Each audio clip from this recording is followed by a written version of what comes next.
All righty, fellas, what is going on?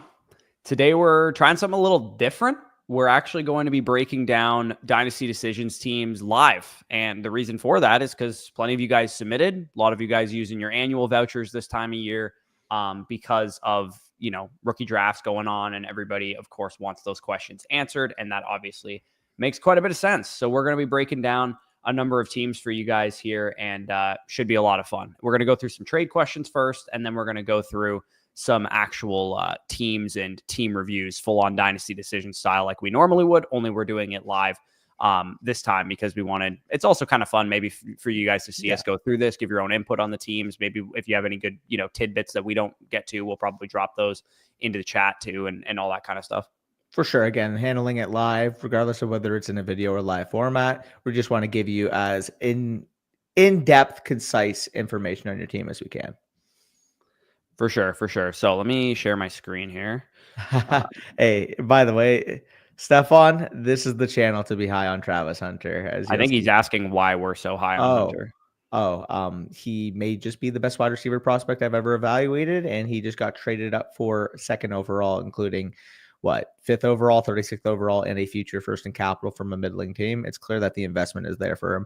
And they, not to mention at their press conference, they said he'd primarily play on offense. Yes. Speaking of Hunter, he's actually the subject of the first question that we have here. A lot of people, how does he coexist with BTJ, play D, and put up 250 points? Well, again, here's the question that a lot of people are having. You have Lawrence, you have BTJ on your team. Is 102 Hunter a smart pick for you? Because, maybe you don't want that much investment in the Jacksonville Jaguars. Let's face it, they haven't been the greatest franchise in the world the last little bit, but they do have a new coaching staff in. We believe enough in the quarterback that we think he can take a step forward. Hunter's simply that dude. BTJ and Hunter could be the best, if not one of the best wide receiver duo in the league, and definitely the best wide receiver duo under the age of 24 in the league for sure. So, I have no problem still taking Hunter in this situation. I do understand if somebody doesn't want to. What I would probably do is maybe feel out your league at 103, 104, see if somebody wants to trade up for Hunter. Is Hunter going to go that high? So on and so forth. You could always trade back. Or worst case scenario, you take Hunter if you do believe also that he's the best player available. And then maybe later at a point in time, you could trade Hunter. You could trade BTJ, one of those two guys, once you see them materialize as good players. Yeah, for me, this Jaguars offensive situation is going to be one of the most concentrated target hierarchies that we'll see in the league. Prime examples, obviously what we had with the Tampa Bay Buccaneers. Obviously, we've seen in the past with the LA Rams when they had that trio going of wide receivers. Basically 80+% of the offensive production in the passing game came between those players. I think it's going to be a similar situation with Jacksonville. I think these are the two clear elite target pass catchers on this team. I think they do have complementary skill sets. I think Brian Thomas Jr. is going to prototype into that Mike Evans type of role. And I really do think if you put Travis Hunter in that Chris Godwin role where he's soaking up 8, 9, 10 targets per game, I think that's very plausible because then at the end of the day, you're not taking as much of a physical toll on his body because he doesn't have to primarily play at that X wide receiver position. And you're getting a guy who, with the ball in his hands, is one of the most creative players we've seen come out of college. Yeah, and Stefan says he doesn't disagree with any of the talent points you're making. He's just, I think from a raw you do projection standpoint, I can kind of see how some people might be a little bit concerned. I'm more optimistic on his offensive snap percentage. I do think there's in story. I mean, maybe year one, he's a 75% snap share player, but at the same time, I do think there's a range of outcomes where he is a predominant 2 wide receiver set player and he's playing upwards of 80, 85+% of the snaps, potentially even in the 90s. Because I do, at the end of the day, think with this modern age Jacksonville Jaguars front office, you have Gladstone coming in from the Rams, you have Liam Cohn, more of a modernized head coach. They realize if you're making this type of investment to move up from 5 to 2, it's going to be for the more premium position. It's going to be for the position where Ja'Marr Chase is making $40 million per year. So for me personally, especially based on what they said in their press conference, I do think the primary usage is going to come on offense, and whatever they can give him or whatever he can handle on defense is what he'll end up receiving. Yeah. And again, I think T. Higgins being a top 5 receiver in points per game last year points to the fact that it can happen. I think the thing that you have to feel good about if you're going to make a decision like this is that Lawrence, BTJ plus Hunter equals one of the best 10 offenses in the league. It's going to probably have to equal that. Otherwise, I think to Stefan's point, maybe the fantasy production, maybe not as good as the real life actual NFL player. In that situation, we've seen that stuff play itself. There is risk. There's risk, but I do think the risk is already baked in at 102 because if he didn't have risk, I think the whole industry would agree he was the 101. If he didn't have cornerback on his resume and he was a second overall pick wide receiver with this type of investment, didn't have that slash cornerback on his tag, he would be the 101 over Genti. He might be, but the one question is, does he still go second overall in that situation? He was probably more of like a top 10. Sure. Maybe the Patriots would have taken him at 4th or something like that in that situation. But anyways, we could probably talk about Hunter forever. We consistently do. We've already talked about Dink here. He is going to get his buy, sell, hold report. Of course, if you guys want buy, sell, hold reports, basically you just go to the trade questions section of personalized advice on our site. And if you're an annual sub, you do get to redeem your free buy, sell, hold report voucher. And he actually left us a little tip there. So we really appreciate that. But we can move on to the next question here, and then we'll get into the team reviews. Derico says, would only do if Caleb is available at 201. So essentially he's being offered at 111 to move off of his projected early to mid first. Is that this is where you get yourself in trouble? Yeah. You want to be the one getting the early projected first next year, not the one selling for the 111 in this situation. See, my general philosophy when I'm in rookie drafts is when it's picks like 110, 111, 112, can I move up from the second round to move up to those picks if I really want to play out those spots? When I hold those picks, I'm only really looking to move out if I can get a future first. So this guy's kind of using that tactic. Well, if it's 111 this year, even if it's an inferior perceived class next year, if that pick figures between 103, 106, we already know how rookie drafts react. We already know how the general behavior is around rookie draft time come April, the general need to have those high-end rookies in any class. I mean, for example, we can even compare the 2022 class. 22 class was a class that was deemed, oh, this is a bad class. Everybody is down for 2023. Nobody really cares about 2022. Guess what? Come draft day in 2022, once we saw the landing spots, once we saw that draft capital, those 2022 picks were actually worth a damn on the market. So because people are kind of using this perceived 2026 is worse than 2025, they're going to try to make moves like this, because if that does end up being, like I said, an early to mid first, what if, it's a random scenario, but let's just say Garrett Nussmeier looks like the next Joe Burrow, or Lenore Sellers becomes a Jaden Daniels level prospect. Like, we don't really know what's in store for this year. And I just see that my camera froze. Yeah, it did. And I think given the strength of his team is not at running back, it's kind of a panicky move as well. You're thinking, if I don't get Caleb Johnson, I'm not going to be able to compete this year. My thought process would be you should sell your 26 projected future one probably for a competitive running back in that situation if you really wanted to. But honestly, this is one of these teams where you might just have to reshuffle your assets a little bit. You're really, really extremely strong at quarterback. You probably should sell one of those top end dudes. See if you can sell Drake May straight up for a stud running back, or maybe you can He's got 108 as well. Yeah, I mean, he does have 108. I mean, let's say you get Judkins there. What I would probably look to do, you do not need these three quarterbacks. I agree. Like, it's just, you don't need them. And Lamar and Daniels are so productive to the point that May would be the one that I would sell personally. But if Daniels or Lamar is going to fetch the most on the market, you could also sell them as well. So I would like Bryce being the third of this quarterback group to me is perfect. You want him to be your 3. You don't want him to be your 2 or your 1, but you also don't want him to be your 4 either. So I would probably try and reshuffle your assets. Maybe you can sell off a running quarterback. Maybe you could sell off even a wide receiver if you really wanted to. But you have a really good team. I wouldn't go crazy and just be like, okay, I need another running back. I'm going to sell my 1 to go get Caleb Johnson. Yeah, I agree there. I would much rather maneuver that quarterback room. As much as I love Drake May, it's like if he's getting comparable prices to the other two, and they're set fantasy creators or fantasy producers. Also, I just see that you pushed it through. Yeah, I think that's perfectly reasonable if you can get a fair market price. Okay. Yeah, sorry, we got a lot to get to. That's why I'm making sure we get through some stuff pretty quick. Our Colette says, hey guys, I'm in a 12-man, 1 quarterback, half PPR. I have Jameson Williams, Nico, DK, Cup, 205. Would it be fair? What would be fair? Sorry. Give me Rasheed and a start 7. Okay, so I'm assuming he wants to buy Rasheed, and maybe this is just like what he's proposing. Is this a fair deal? Like, you think this is something that gets accepted by the other guy? Yeah, I think that's a reasonable opener offer. Again, given the context of the league format that it's a start 7, 1 quarterback league, I would take the Rasheed side. But as you can see here, 46 overall for Rasheed, wide receiver 25 by our experts, versus 60th overall and 95th overall. So if you add it, 60 plus 95 for 46 overall, like, it's a fair offer in like overall general circumstances. But because this specific league is a start 7, 1 quarterback league, Give me the Rashee Rice better asset, a guy that could actually be a needle mover every single time. Yeah, I think he's the one selling Rashee Rice in this situation. So If that's the case, hold Rashee.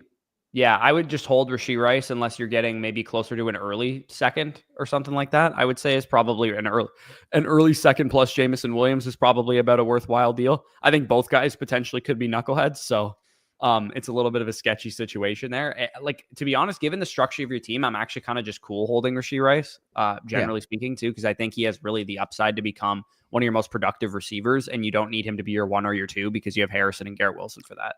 Yep, agree with you there.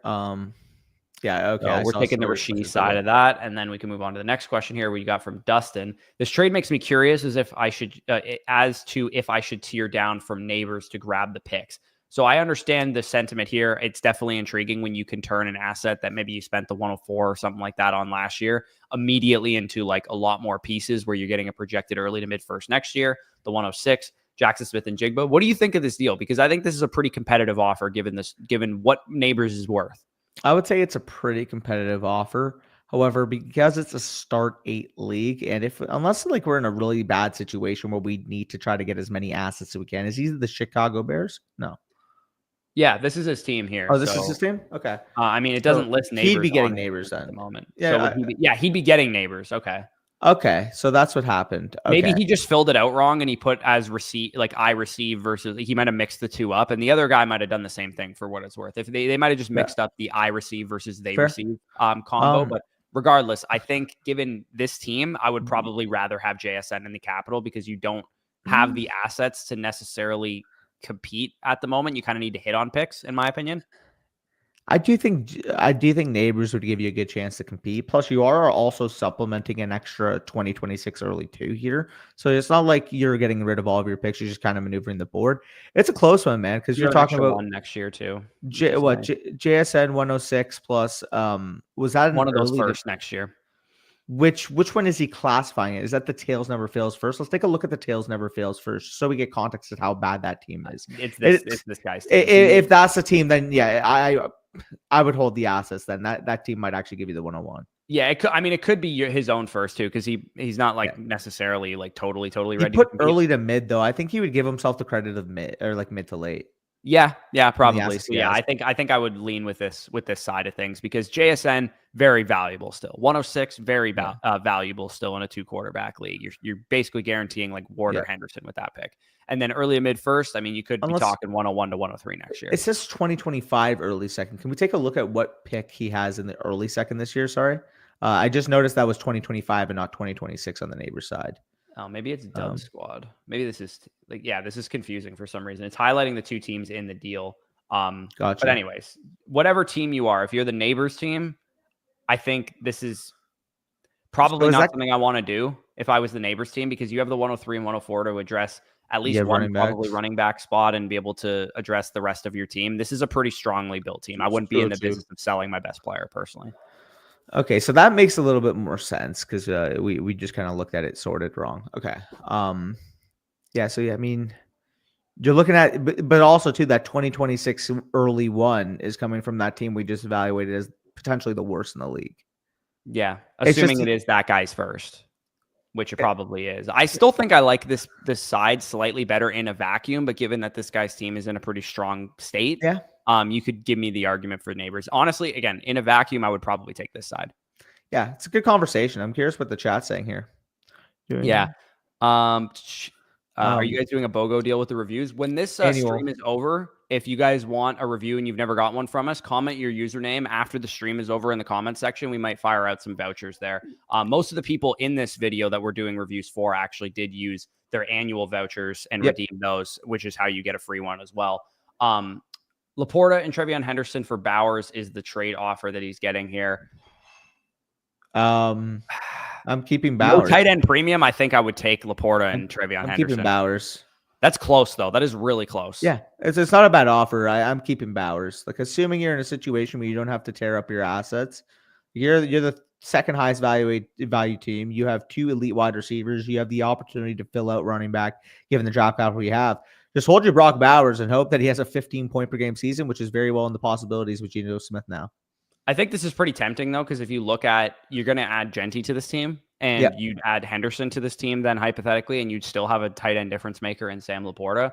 This is I'll quickly turn my team into a contending team kind of move, where you're tearing down essentially at the tight end position, and you're adding another running back that can help you. Again, I really do understand why you would want to make the move for sure. I'm keeping It's close. Bowers, it's really close, because I'm very high on Laporta. I'm a little bit higher on Laporta than you are, so it's a little closer. But like, you see where I have Bowers in my overall rankings. Like he's a machine. He's special, man. Like he's different gravy. Like when he is in his prime. Basically, let me ask you this: as good as Laporta is, let's say Laporta turned into Andrews from a consistent production perspective. If Brock Bowers turns into Travis Kelce, you're taking Travis Kelce. Yeah, I mean, then the hinging piece of that trade is, what does Henderson turn into? Yeah, for sure. But that's the thing. Like, what would Henderson need to be? Would he need to be? Like, I don't even. If he had Aaron Jones's exact career and Mark Andrews' exact career versus Travis Kelce, would you take Travis Kelce's exact career? I'm taking Kelce. He can break the position. Yeah, I'll give you that. We can take the winner on Brock Bowers there. Anyways, let us pivot into the actual team reviews here. And if any other messages come through at the last thing, we'll go back and circle back around to them. But ideally, let's get through as many teams as we can, because we did have quite a few of you guys rip through these. These are old ones. Let me just pull these up. I don't know why they're set to in progress. Rhino is the first one that we have listed here, and I do believe Kennedy T is and Sawyer Bennett's for the two that came in for us there. So I think we have 12 teams that we're going through here. So Superflex tight end premium. He has the 102, the 104, the 109, 110, all these picks here in this draft, and all of his picks for future drafts available. League started 3 years ago. He said, I've yet to be competitive. So is this not the team that I did? Did you do this team? I believe so. Check the team. No, this was the team that was the ESPN situation, I believe, unless you got you. Okay, I did the one that was on. There was a different app, but it was a salary cap league. Yeah, so this is his team though. He's 2 win wonders, and he listed all of his selections again at the top. So this team is not yet ready to compete. Obviously, he's still very, very young. You would need tons to break right for you. And unfortunately, it looks like some of the picks that you spent last year weren't home runs. And you kind of need home runs. Like Odunze wasn't a home run. Pearsall, Leggett, 2026 team, Mitchell, those guys were not home runs. They could develop into more. Like, they're still very young players, but you didn't get BTJ. You know what I mean? Like, you didn't get a guy that's immediately just like an absolute superstar. But you do have a lot of capital this year. So with the 102, the 104, 109, lots of those selections, you're still throwing darts at the dartboard. I do think you could maybe try and maneuver a little bit if you wanted to, like 102 and 104. One quarterback league as well. Yeah, it is a 1 quarterback league. So you're going to probably get McMillan and Hampton or Hunter or whatever with 2 of these players, that 102 and 104. And then those like 109, 110, 111 kind of picks that you have later. You're just going to be hoping that you can hit big on the next BTJ and whatnot. That's pretty much what my thought process would be behind a team like this. I don't know if I would be in the business of necessarily getting really aggressive and maneuvering around the board. No. But if an opportunity presents itself, like for example, today in one of the rookie drafts that I'm in, Amari and Hampton fell to 104. And I was trying like hell to get up for him. No, it was in Get Faded. I was trying to trade up for him because I was picking 106. And the guy who traded up for him spent more essentially to do it. He was picking at 109 or 107 or 108 or something. And he gave up George Pickens and 2 future seconds. So he traded up quite a bit to go up and get Amari and Hampton. But if something like that were to happen in your league where a player starts to slide a little bit, let's say it's 106 or something, and Tet McMillan's on the board or something, you didn't take him 104 because of whatever reason, you could definitely get aggressive in that regard. But with the picks that you have, you got to just keep throwing darts at the dartboard here. Yeah, I pretty much agree. You see the difference in valuation. Some of those top teams north of 27,000 in value. If you scroll down to your team right now, if Bush can do that. No. Go on the graph. On the graph. We talk. Go up.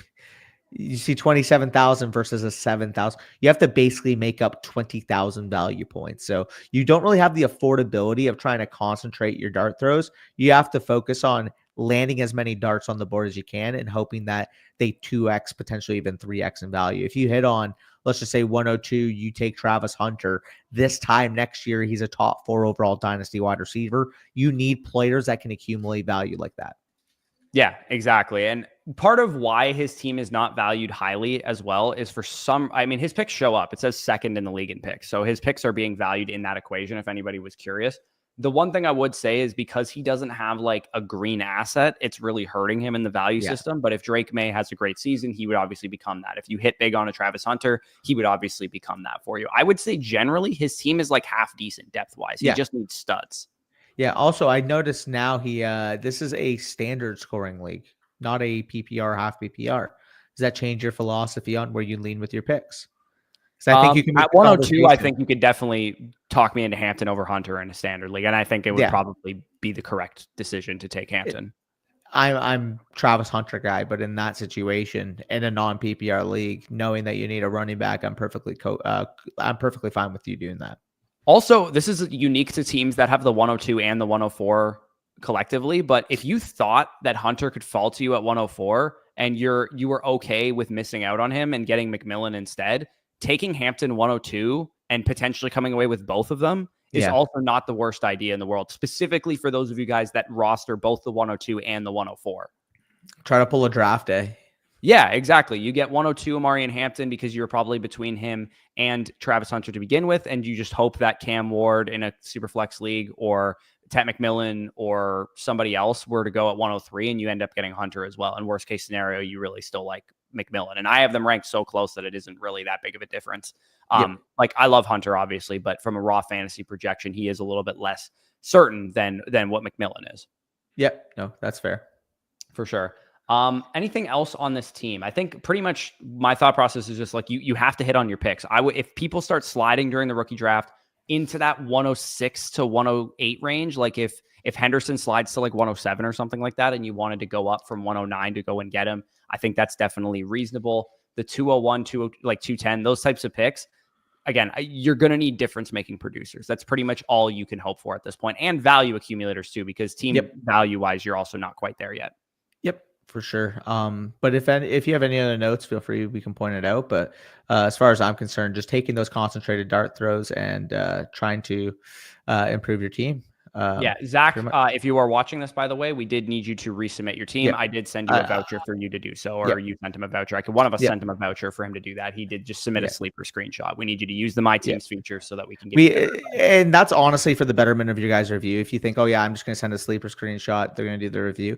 We actually need you to do it through the My Teams feature so we can get the context of what's going on in your league so you can get a better review. Because if we can just see what's on your team, we only get so much information of your league. If we are able to see it in the My Teams feature, we can compare value points. We can see, okay, who's more likely to rebuild, who's more likely to buy your aging asset. It just gives you a much more precise review.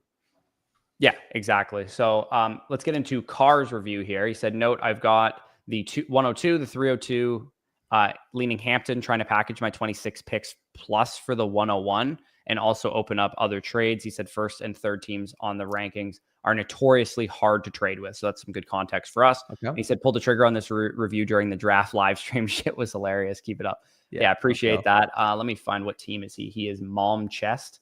Where is that? There we go. Okay, so we got a nice little house money situation. One quarterback, 12 teams start, 9.5 PPR. So even though we're weak at the quarterback position in a one quarterback league, Baker Mayfield, Jordan Love, I think you can suffice. Nico Collins, JSN, Jordan Addison, solid wide receiver room. Although maybe if you added one more high end piece, I'd feel even more confident. But it is a start 9.5 PPR, so not too much to fuss with there. TJ Hawkinson obviously is your tight end with Jake Ferguson and Jonnu Smith behind. I think you have enough production. Running back, of course, is going to be the last spot that you fill. You have the 102 here, 302. You have, like you mentioned, all of those future picks with your first, your second, an extra second, and a 2026 third. Yeah, it's a pretty solid looking team. Going back to his first question, he said, I'll sell my 26 picks for the 101. If somebody that gets you 101, enough, absolutely. If somebody's dumb enough to give you Genty for, a mid to late project, even if it's even a mid projected 26 first, second, another second, and third. I mean, this isn't, Mike Ditka selling his whole draft for Ricky Williams, but it's much better version of that. Let's just say if that gets you the 101, I would do it. He did say plus, so I don't know what the plus would necessarily be, but even if it's not like substantial, I think that's an excellent move if you can do it. As far as your draft strategy, I mean, taking Hampton probably is the right move given your team construction, but I definitely would say that you could go with Hunter for sure. It is half PPR, so that leans me a little bit more towards Hampton because of the half PPR nature helping out the running back position. But it would be a close decision. Yeah. I mean, if you're set on Hampton, I'm not going to fight you off of it. However, I would make the case that I personally would just take Hunter and then try to see what JSN can get me on the market. Can JSN get you like Bucky Irving? Because at that point, if it's Hunter plus Bucky Irving versus JSN plus Hampton, give me the Hunter plus Bucky Irving. Yeah, I might be in the minority saying that I think that's closer to a wash than maybe you do. Yeah. And that's fair. I just personally view it as if I can get Travis Hunter, I'm just willing to do it anytime he's at 102, even if I have to maneuver other assets on my team. If you're unable to maneuver other assets, I'm perfectly cool with it. But Hunter's the type of player where I'm willing to remake my structure in order to fit. Yeah, like my thought on Hunter 102 is very clearly in half PPR, I think it's a 50-50 shot, or standard. I think it's actually Hampton over Hunter. And then in full PPR, you need wide receivers kind of formats. I'd probably take a Hunter 100% of the time in those situations. But just generally speaking, like the average person asks us a question, should I take Hunter 102? Given the variety of league formats and team situations that any one person could be in, I would say 60 to 70% of the time, I'm going to tell people to take Hunter. And then 20 to 30% of the time, I'll tell people to take Hampton. I'm not 100% Hunter by any means. And that would be the slight difference between us. He's just such a special player to the point where I'm willing to restructure everything around him. Yeah, for sure. If I can. Yeah, right now your team is valued as like the 7th best team at the moment. Actually, can I make this by mine? Okay, maybe it is. It's probably sorted by my rankings currently, but I would say that whatever you do in this rookie draft, the best thing you can do is walk away with studs. So if you can walk away with either Hampton or Hunter, whatever one you decide to go with, and you do that Genty move, your issue right now in terms of why your team isn't valued a little bit higher is actually that you don't have many studs on the roster. So if you somehow walked away with Genty and Hampton without giving up, let's say, Jordan Addison to trade for Genty or something that's like a pretty significant asset, I would feel a lot better about your team, because in a start 9-1 quarterback, Baker Mayfield and Jordan Love is just fine to me. Yeah, I can stream matchups with those two guys. You're going to get mid QB1 production if you're able to stream matchups correctly. Yeah, no, I would agree, especially having both. If you have just one of them, then it's a weird situation. And obviously there is variance to rotating between quarterbacks. Obviously, not every single time somebody has a better matchup, they're just automatically going to do better. That's obviously not how fantasy football works. However, having two quarterbacks that have good offensive situations, have play callers we trust, have pass catchers, obviously now with Matthew Golden going to the Packers, obviously with you guys getting a Emeka Egbuka at 19, very, very ideal situations for those two quarterbacks, and two that I'd feel comfortable swapping between each week. Yeah, for sure. Again, I'd keep trying to hit big on players. That would be your best course of action at this point. Sounds pretty straightforward, but it is your best course of action. It's pretty easy at this point for me. And like you said, it is really tough to trade with. Like some of these teams are very, very high end, rosters like Jefferson, Lamb, those guys. They're gonna be tough to beat. So the only way you're gonna be able to combat the big dogs like that is with studs. And making that trade for Genty would be a great step. And if you have a follow up, like what the actual deal is gonna look like, because you kind of just said it was hypothetical at this point, then let us know about that, and we can get into the next team, which is from AJ. Yeah, classic Gingerale. Oh, look who's in the league. Yeah, and it looks like me and Danny are both in said league, and it is the No Flockin' League. And you can see your boy there at the top, and then Danny is number 3 in terms of the team valuation. Look at my quarterback value.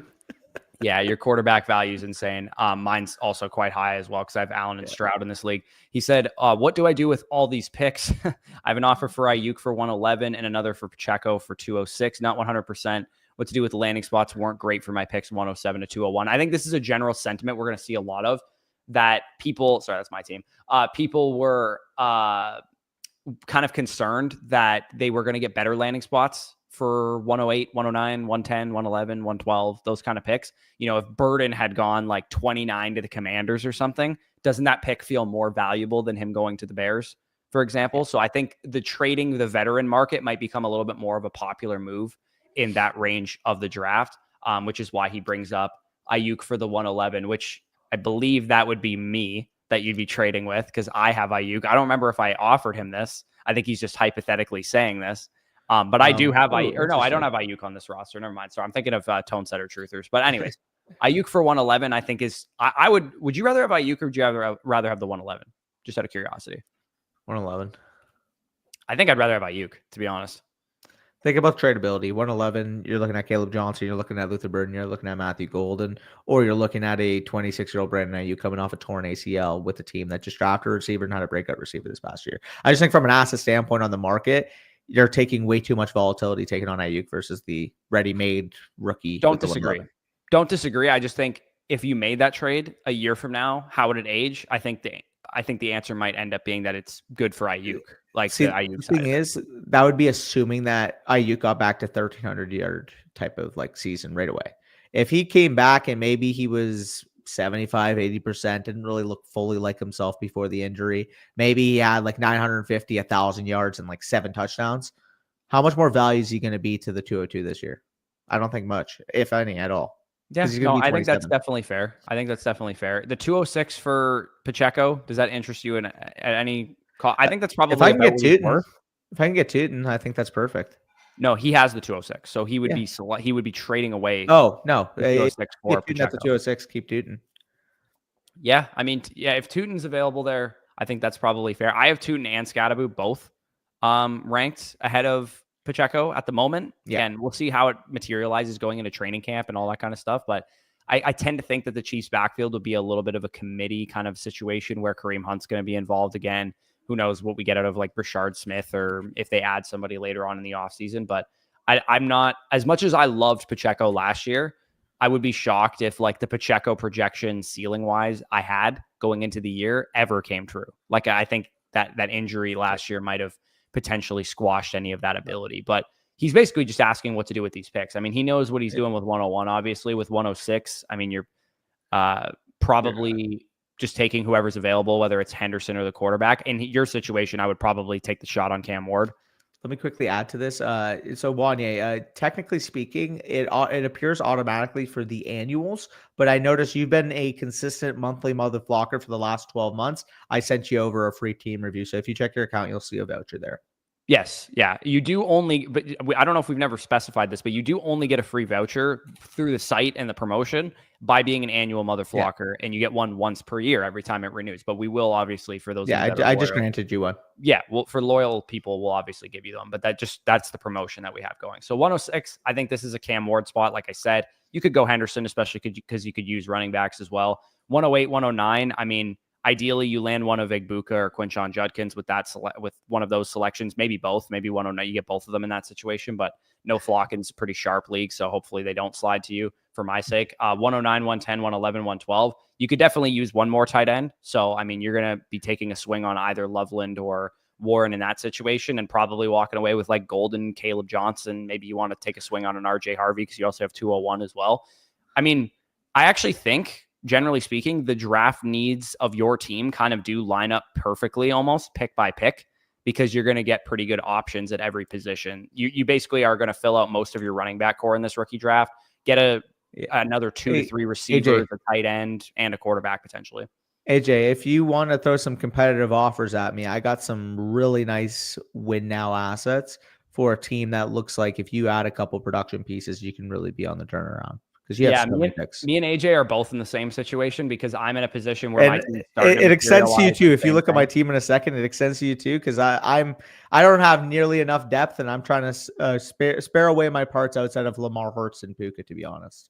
Yeah, I would specifically be interested in Godwin, Devontae Adams, Debo Samuel, Joe Mixon, those type of guys from you for sure. And I'm sure AJ would be starting to get interested in some of those. AJ's team's actually a little bit younger than mine even. Like I can probably afford more so to take on like actual straight up competitive assets like a Joe Mixon or whatever, but we'll have to wait and see. I do think, AJ, you got pretty easy decisions to make. Yeah, obviously you can make moves for veterans or whatever, but given your team situation, just keep your team young. Like unless you're getting a steal for a veteran, like you trade 206 for a guy that's probably worth the 202, I'd probably just hold the selections because picks are worth so much in this league. You know how this happened, by the way, is I won in year one, and because I didn't have picks this year, it's going to be tough for me to supplement my depth. So yeah, if you want to come and help me kick into my rebuild, I'll greatly appreciate that.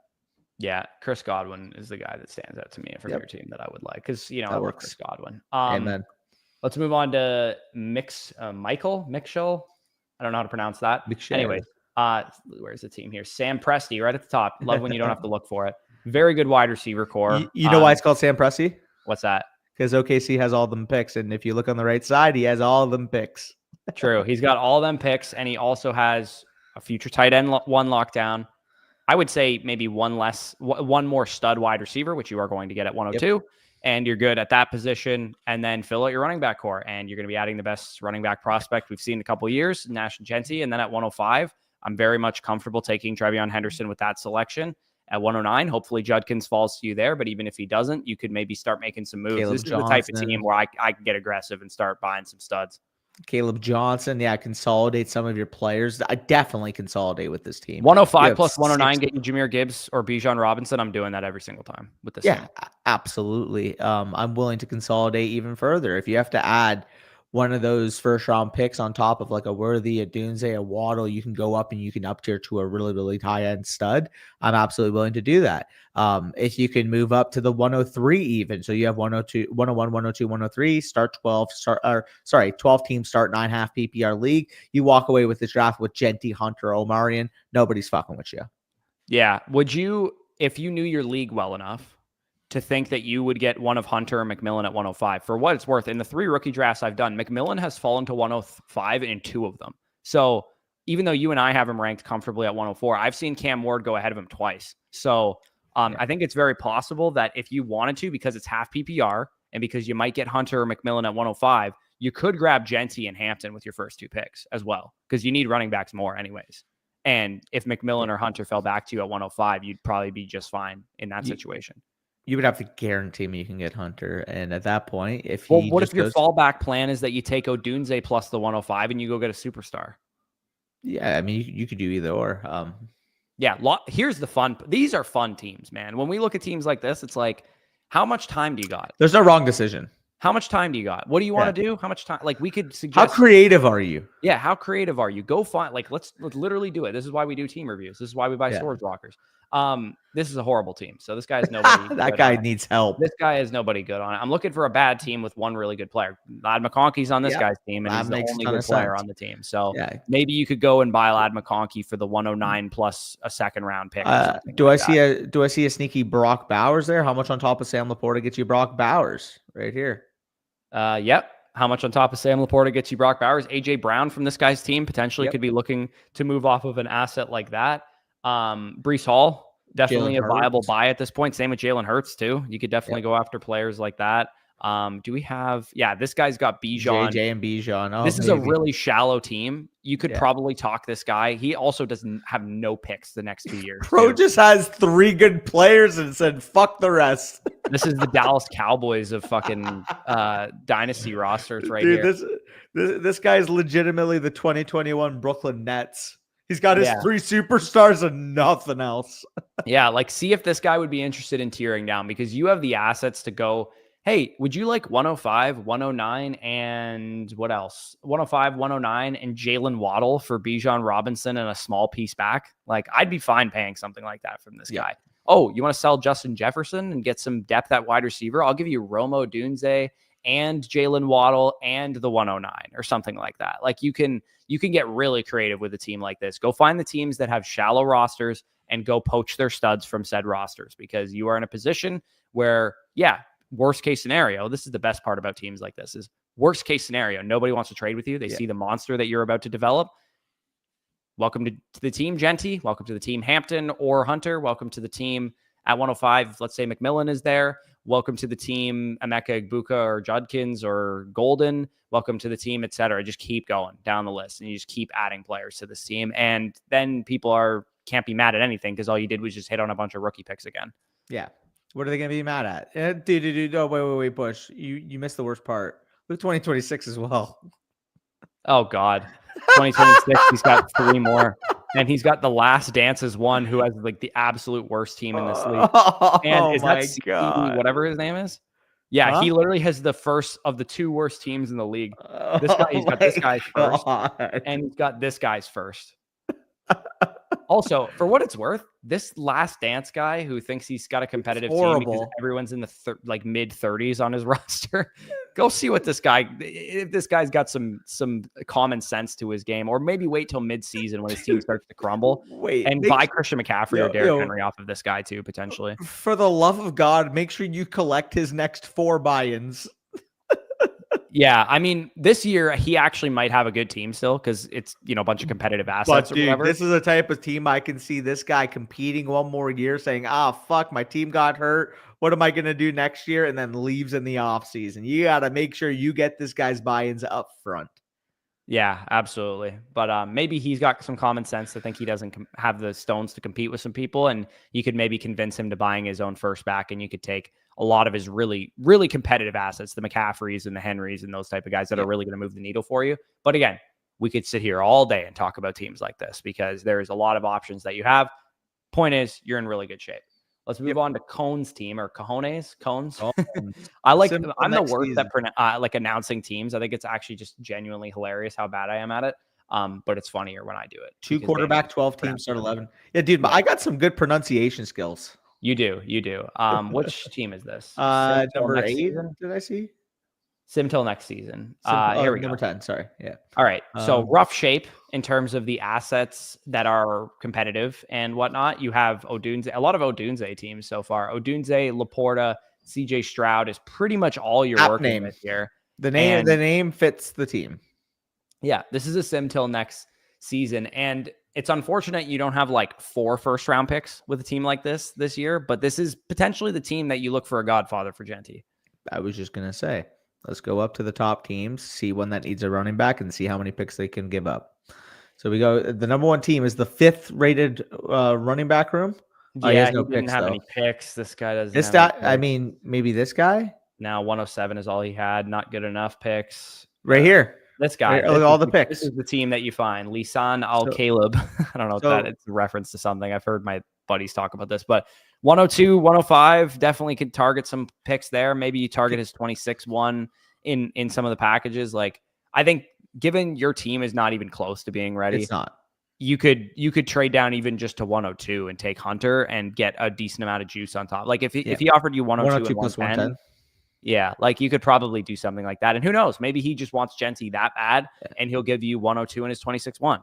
Yeah, you'll do something like that. Maybe you can get 105 plus his 2026 ones, period. Both those ones. That could also be a potential move if he's really willing to consolidate. He has a type of team that maybe he could consolidate with, considering the fact that if you add a Genty to his team, plus the other depth picks that he has, especially if, let's just say it was 105 plus those 226 ones, he would still have the 102, 110. Or 110. So he could potentially convince himself that, he is only this draft away from being one of the top contenders in this league. So I would play with this. Like you said, whether it's 102 plus 110, 102 plus a future one, maybe you can get 105 plus 2 future ones. Like I would really be creative because this guy has the type of draft capital and the type of young ascending team with Caleb, with Herbert, with BTJ, JSN, that maybe he's going to try to push his chips in the middle for superstar young talent like a Genty would give him the opportunity to do. Matthew, we don't at the moment have Debbie rankings. Sorry, I just wanted to mention this because I saw it in the chat. Maybe Danny and I can come up with like a top 50 or top 100 Debbie board and make just a Google sheet, because we don't actually have Debbie rankings on the site because I'm not sure all the creators want to do Debbie rankings, but we could maybe make an article that's just like a database of Debbie rankings for us, because we will be having Debbie drafts of our own coming up very soon. So I'm sure you and I will be starting to dig into the Debbie class. I'm going to start running 2026 prospects pretty soon through the prospect models. I would say in the next 2-3 weeks, I'll start doing that. So maybe we could come up with something, but I can't guarantee if you need them now. We don't have time for that at the moment, but we can definitely get Debbie rankings onto the site at some point in the next month or something like that. But yeah, this team, you definitely, sorry, that's not his team. This team, you definitely need a lot of things. So this is one of those rosters where, yes, you are simming till next season. I mean, you got a lot of picks. You got valuable picks more so in 2026 than you do this year. But volume is king for you. You need as much picks as you humanly can. At 101, 201, 205, 210, 211, 212, 301, if you can punt more picks into 26 or, obviously spend some of these selections, and let's say you hit big on 2 and you hit solidly on 2 more, and going into next year, you have a little bit better of a shell of a team, that's going to be great news for you. So this is one of those teams that, yes, you are simming till next season. You are getting as good as you can with selling off players in surplus windows. Like, let's say, for example, during the season, Tet McMillan gets really hurt and Jalen Coker is about to get like a lot of targets because he's outplaying Xavier Legette or something like that. Then you could cash out on Jalen Coker for a 26-2 or something like that. When you have teams like this, getting as much capital as humanly possible by any means necessary for any assets that are not long-term staying power assets for you is the best thing you can do, because what you're looking to do is take that 208 that you got off of Jalen Coker and find this year's Bucky Irving with it. If you can if you can monopolize as much of the 2026 class as you can too, realistically, you're probably not 101 away from this team. You're probably 2 101s. The 101 value that you get for Genty this year, plus potentially banking on that 2026 first overall pick. Maybe it's a guy like Jeremiah Love. Maybe Carnell Tate takes a step. Maybe one of the many quarterbacks, Lenora Sellers, Arch Manning, somebody like that really emerges. You need a high end, like top tier, top 2 round, top 15 overall asset in addition to Ashton Genty, because you have to be able to climb up from the 10th overall valuation to potentially being in the top 3 sustainably long term.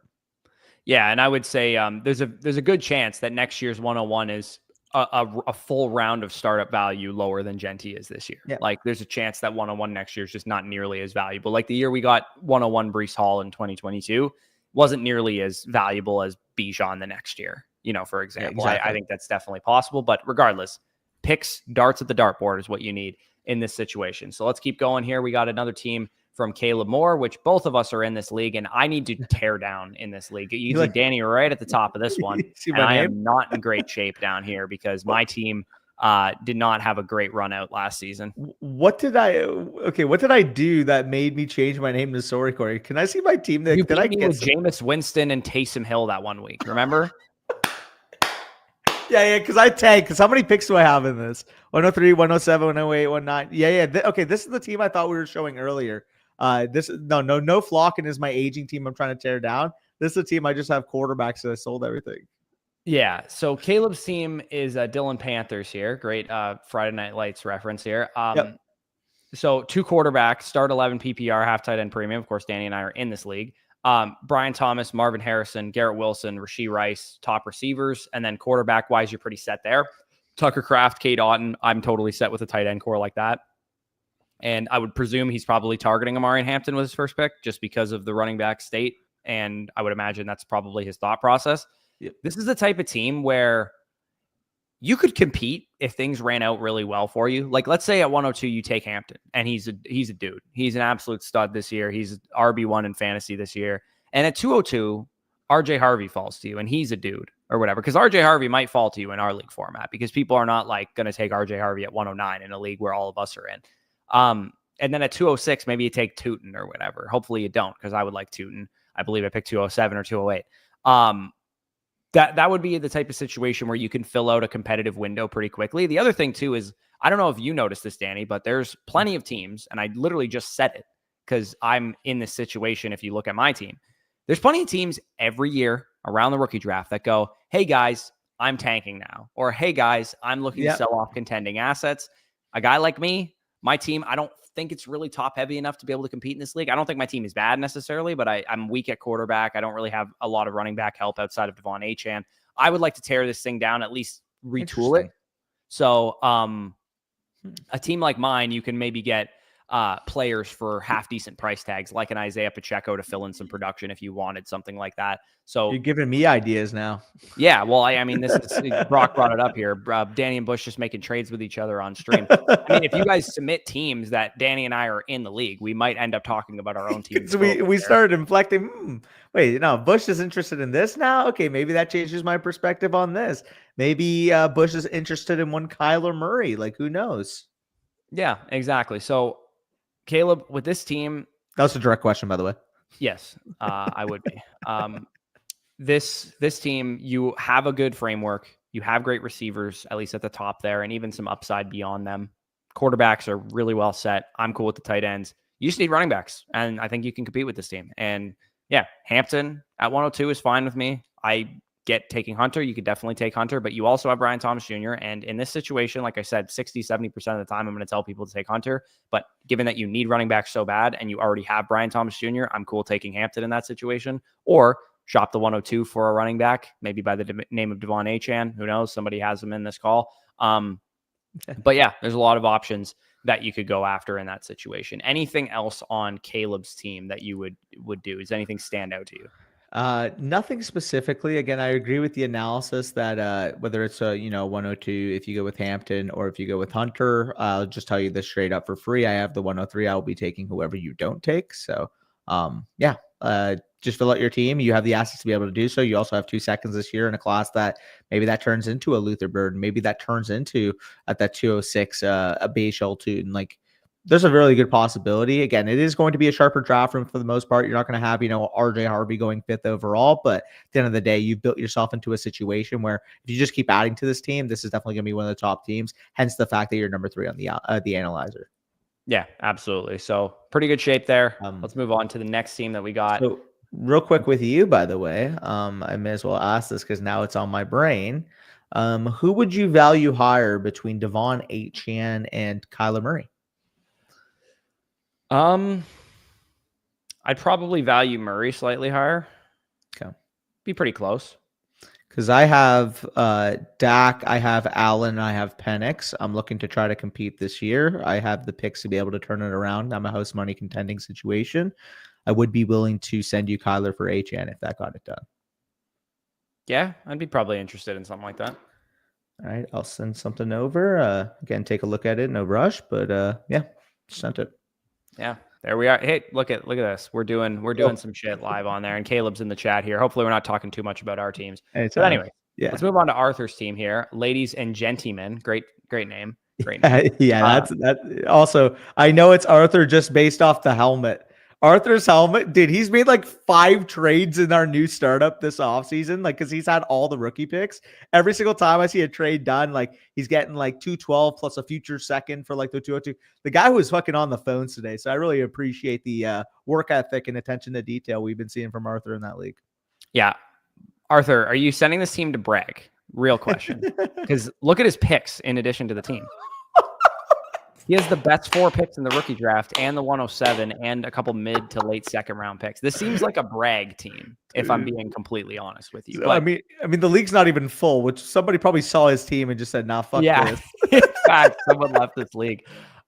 He said, "Should I work like second year? Second year, insane, dude. You're running rough shot here. Move down from 104. Why? Just take. I mean, should I worry about QB3? I'm okay fading it. How do I fix tight end? Bowers and McBride are not for sale. Okay, that's good information because we probably would have told you to go after that. I'd say Laporta, Kittle, those type of guys you could still go after. Maybe you move up slightly from the 205 to see if you can get into the Loveland Warren range. Yeah, you could go in that direction. You could also 205 plus 307, see if you can get to like 201, 202. In a half tight end premium, you could move down a little bit from 107 even and take one of the tight ends. That's a good point. Or at 104, maybe somebody's going to give you a couple picks to move down from that selection. I mean, if you, again, worst case scenario, I love doing this scenario. Worst case scenario, you're walking out of this rookie draft with Genty, with Hunter, with Hampton, and with McMillan to add to this team. Yeah. That already has Brian Thomas Jr., Drake London, Ladd McConkey, Kyler Murray, Trevor Lawrence, Breece Hall at the main running back spot. And I'm totally cool with Tucker Kraft as your starting tight end. At the 205, 206, 207, 210, like you don't have to take like Warren or Loveland at 107 or trade down and get one of those guys. If you want to just take, I'm going to grab Mason Taylor at the 210 and I'm going to grab Harold Fannin at the 307 and I'll be good behind Tucker Kraft. I'm fine doing that. But you also could address the tight end position on the veteran trade market, given that your team is going to be ready to win. You could go out and get a George Kittle. You could go out and get a Sam Laporta. You could go out and get a TJ Hawkinson or something like that. How much on top of that 205 gets you David Njoku as well? Like, I would be interested in making that type I don't move. think Kraft and Njoku is going to be that big of a production gap, to be honest. But I would say having both at least supplements not having maybe a top 4 or 5 option. Although if you can get a top 4 or 5 option, that would be the preferred area. I think Hawkinson, Kittle, and Laporta are kind of undervalued on the market right now in terms. I view Njoku in that area. I don't after the Fannin selection, and I actually kind of didn't before that. I have Kraft and Njoku and I'm not letting Harold Fannin change. I'm not letting Harold Fannin change my perception on David Njoku, who can legitimately be the Well, number one weapon according on to that team. prospect model, he was almost as good of a Yeah. prospect as Njoku Yeah, was. he could be Isaiah Likely. He can kick ass in that Isaiah Likely role. I'm not worried about Isaiah Likely when it came to Mark Andrews. Mark Andrews scored 10 touchdowns. And if this Browns offense is going to be better moving forward, David Njoku's proven he can score touchdowns, proven he can have spike weeks. I mean, what makes you think it's going to be better moving forward? I mean, it can't be much worse at the quarterback spot. Yeah, I mean, even if it's Flacco. I wouldn't be surprised if there's like actual fight club in the Browns locker room by midway through the season where Stefanski's having to break up Deontay Johnson and Shadur Sanders trying to kill each other. They got Deontay Johnson threatening people, and they got Shadur Sanders fucking in the mirror. God, what a joke. Dylan Gabriel's just going to be like limp dick in the corner. Like, can Dylan I play? Gabriel's like, he's like, hey guys, can we stop? Yeah, that's what Dylan Gabriel's role is going to be with the Cleveland Browns. He's going to be the peacemaker of the quarterback room because Joe Flacco is going to be like kids these days, man. And Shadur is going to walk in and be like, I'm like a Pac-12, like they retired my number or whatever. Yeah. Dude, Dylan Gabriel's going to be the one scheduling the pickleball times. Yeah, no, literally. Yeah, him and Kenny Pickett are going to be like best friends by midway through training camp. Also, how are they not going to be on Hard Knocks, by the way? You already know those two are going to be running the poker tables this offseason. Dude, this has to be the Hard Knocks team. This has to be the Hard Knocks. Please. Cleveland has to be the Hard Knocks team. Dude, what's Joe Flacco's role in that room? Bro, Jerry Jeudy might be one of the most mentally calm people on that offense. And that's saying a lot. Dude, did you see there was already a video of like the Browns rookies picking their numbers. And then like just at the end of the video, Judkins is like, hey, can I get a one if event ain't take it? That's hilarious, dude. I could see Judkins being a great personality for a Hard Knocks type show as well. Oh, yeah. No, he's that's my vote for who gets on Hard Knocks this year. That would be my vote. Please give it to the Browns. That it would be Cleveland. That would be just a walking train wreck rating to happen. Like, and we'd all want to see it. Dude, I saw there was the one graphic on Twitter. It was like Myles Garrett rushing the passer with all of his force. Denzel Ward locked down number one corner, and then it showed Mason Graham with like a colon. And you know that one ginger from what was that baseball movie with the kids? Sandlot. Yeah, the ginger kid. Yeah, it's just a picture of him when he was like off like coke or something in the picture, and he was like making a weird face, and he's like Mason Graham. Oh my God, dude. Deshaun Watson's on that roster still. Oh! What a mess. What a mess of a franchise, dude. If you're a Cleveland fan, like just go into a cave and don't come out for 2.5 years, honestly. Because like I can already see the Hard Knocks clips of Jimmy Haslam sitting down with Kevin Stefanski and Andrew Berry and telling them they have to cut Dylan Gabriel because he wanted Shadur or something like that. Like, it's going to be a mess, an absolute mess. It's crazy too, because for a fact, and I mentioned this to you, my conspiracy, the Browns front office reached on Dylan Gabriel just so ownership was less tempted on taking Shadur later on, and they still did it. I'm not convinced that that's not a fact. It has to be a fact. Yeah. Look how pissed they look when they took Shadur. Oh my God, it's insane. Anyways, yeah, Arthur, your team's great. Your team's excellent. Don't worry about what we're talking about right now. So when your team's good enough where we can yap about the Browns Hard Knocks experience, like that, you're in a good spot for sure. Next team here, I'm BlindArcher. There we go. I'm good. Pronunciation's not my strong suit. BlindArcher. That's the team that we got here. I just need the three threw you off, eh? Yeah, it did. I just need a second. Spaces are crucial for me too. There's no spaces, I get confused. Bush saw a number and he was fearful. Yeah. What do we got here? BlindArcher. Don't Puka the Bear. There you go. Nice team name. We might have to start rating team names if we do these more live. Don't Puka the Bear. Yeah. That's like a solid 8 out of 10, I think. Yeah, that's good. Quarterback wise, he's got Jaden Daniels, Kyler Murray, Michael Penix, James Cook, Pollard, all those guys. Jamar Chase, Puka, T. Higgins, Rashee Rice, and others there at wide receiver. Tucker Kraft is the main tight end. 208, 306, 310, 312, 405, 412. He's operating like the friggin' Rams normally do, where they don't have their first round pick, but they got a bunch of mid rounders.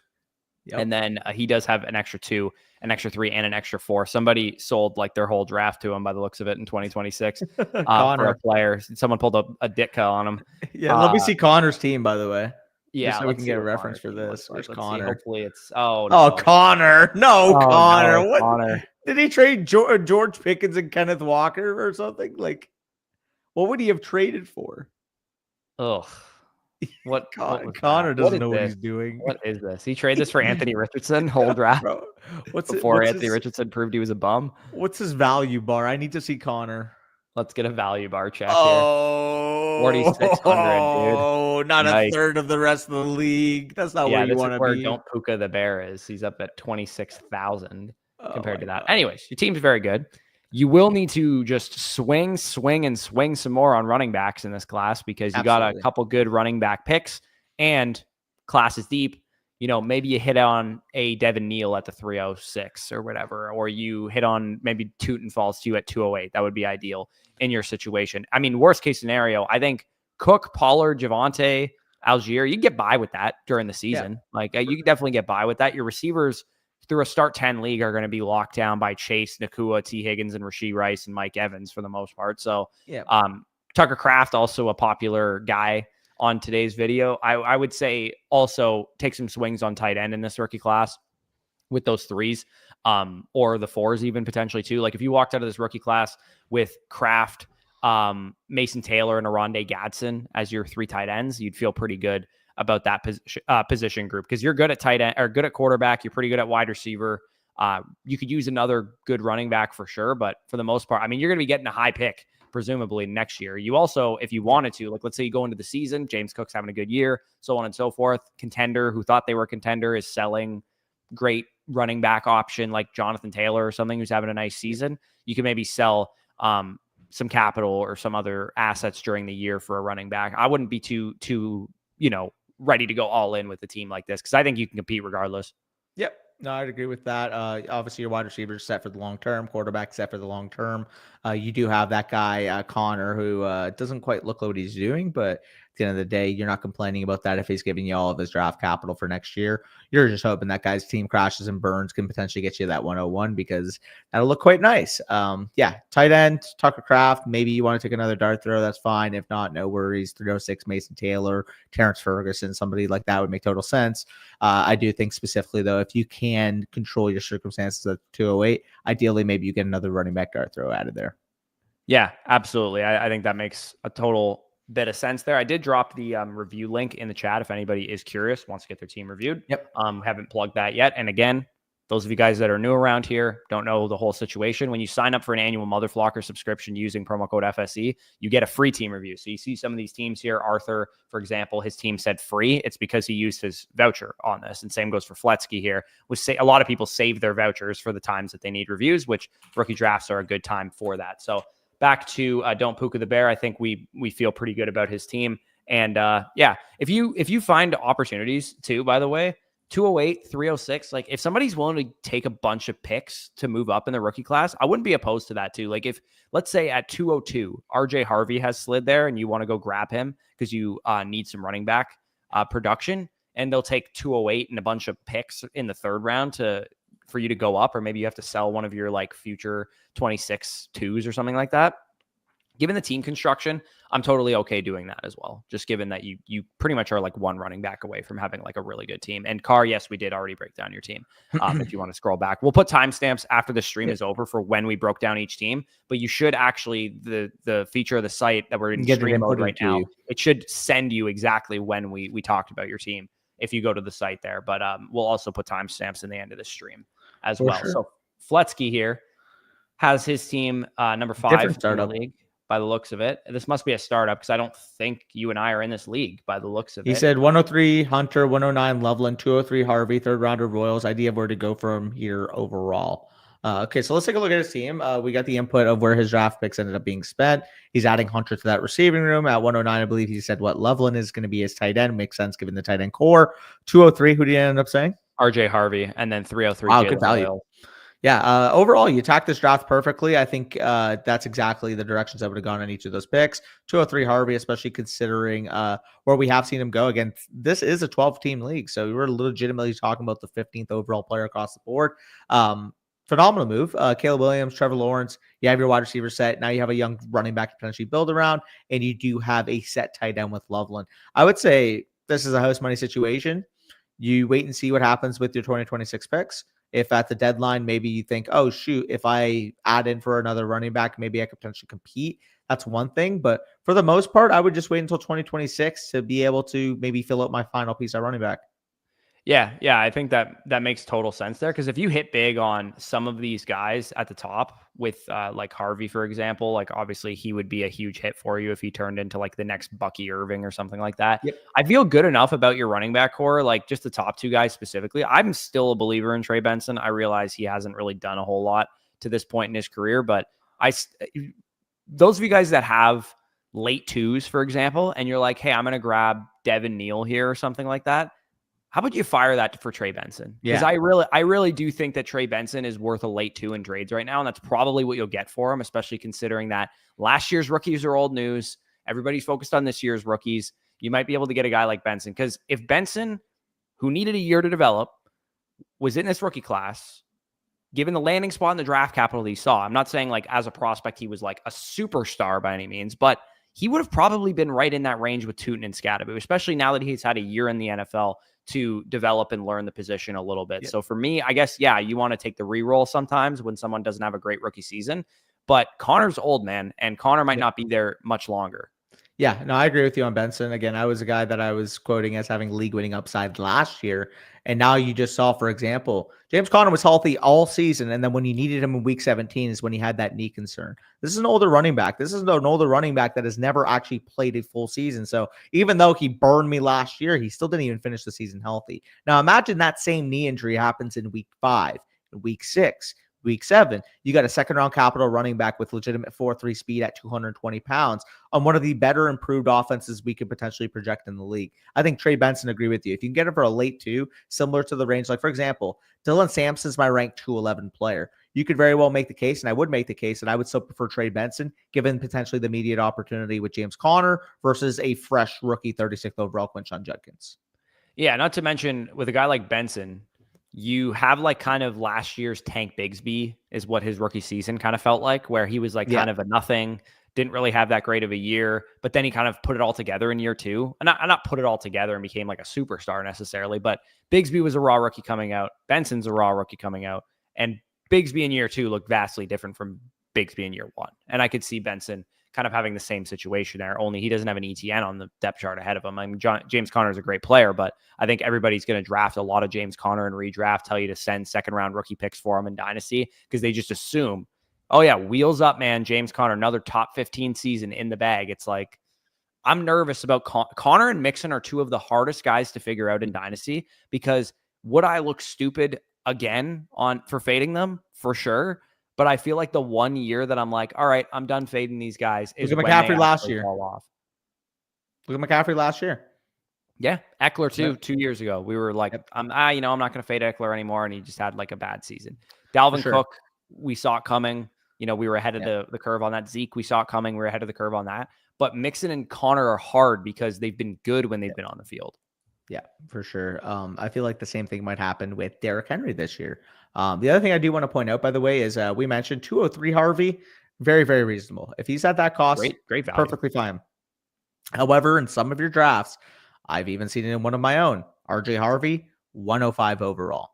I've seen that happen. I've seen 105. 105. I saw him go off the board. Again, 10-team league. AJ is actually in that league. I shared that team with Flett. He went 105 overall over Travis Hunter, by the way. We tried in hell to trade up to number 6. As soon as the guy at number 6 saw that Travis Hunter was available, he instantly snapped him up, and nobody in the top 5 was willing to move their pick. So a little frustrating there. Wish we were able to get him, but that just goes to show, if you haven't already watched today's video after the live stream, make sure you do so. Don't be that idiot who takes RJ Harvey at 5th overall. We have you covered with our 7 biggest mistakes to avoid in your Dynasty rookie drafts. Yes. Yeah, that's a good show. We didn't actually mention we did have a video go live earlier today. But anyways, Flett, I don't think there's much else to be said here. You crushed your rookie draft. You got everything that you needed. You got good value. I would say everything was, exactly what you needed, like I said. So let's move on to Think Fast, Run Fast. Win for Danny. For me, Shador Dash Sanders is hilarious. That is a hilarious name. Whoever is in your league that made who's winning for me? Yeah, win for Danny. That's right. Struggling at 101, who to go with? Come on now. This is an IDP league. Okay, I see what you mean.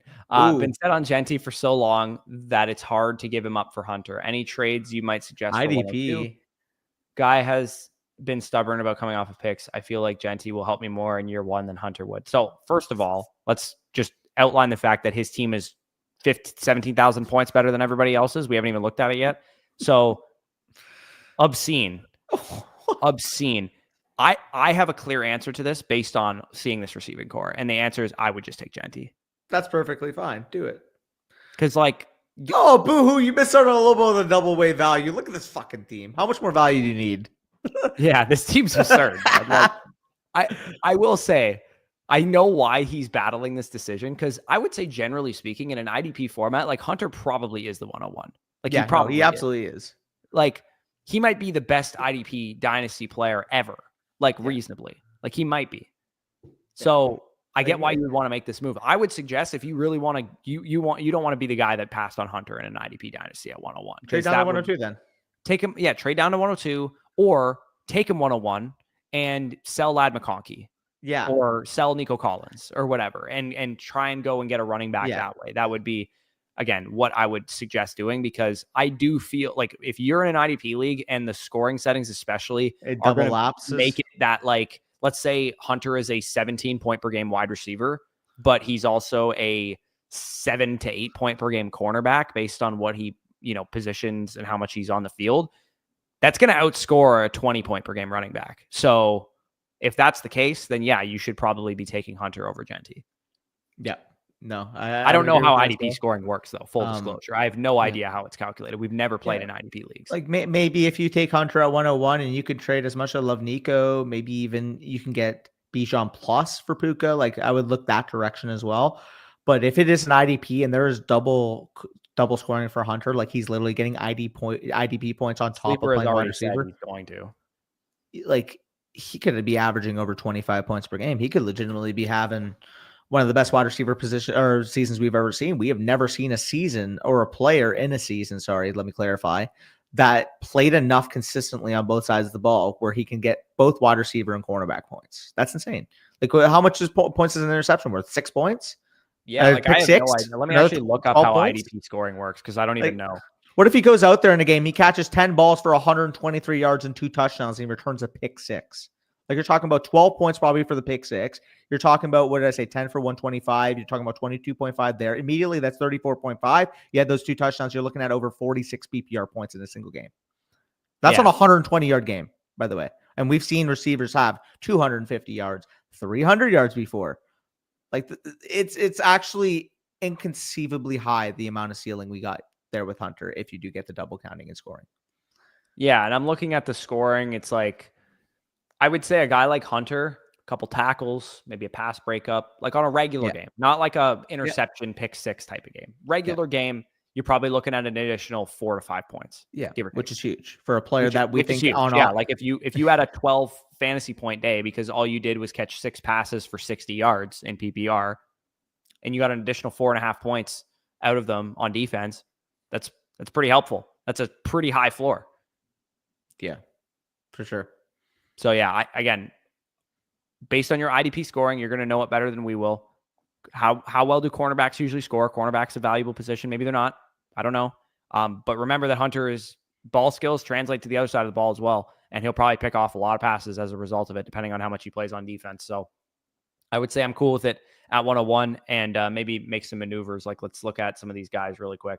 This guy's the number 1 running backs in the league. Can you get to Bijan using some of your wide receivers on a team like this? This guy's got decent wide receivers. That's fine. This guy's got Achane. I mean, he's got decent wide receivers too. Everybody's just got good. Yeah, this guy could use some wide receivers. Maybe you can get Gibbs off of him, give him a running back in return or something like that.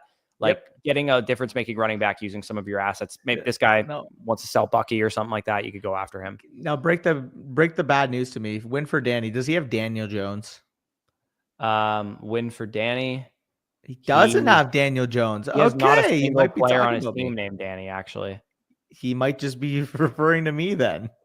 He might be, yeah. Maybe it's like a movie reference that we don't know or something. I have That's a no good idea. point. Yeah, if you're watching this right now, think fast, run fast. Ask him why his team name is that. Is he referring to Danny? Me? Yeah. What Shedeur Dash Sanders is hilarious, though. That is absolutely hilarious. Shedeur Dash is crazy. I might steal that if I draft Shedeur on any teams. Did you see, by the way, the NFL fined Jeff Ulbrich what was $100,000 for his son? What happened? You didn't? Oh, so Jeff Ulbrich's son was the one who got the private number of Shedeur in the prank call video. Oh, and really? It was him at the Ole Miss campus. So they're fining Jeff Ulbrich $100,000 because that's private NFL intel, and his son exposed. And Shedeur's private number may just very well be scattered across the Ole Miss campus now. That's crazy. Wild. Yeah, Wow. Shedeur literally made that number specifically for the NFL draft so he wouldn't get prank calls like that. He submitted a private number, and Jeff Ulbrich's son got it off of his iPad and shared it to his buddies at Ole Miss and did the prank call. Okay. Yep. 21 years old. The more you know.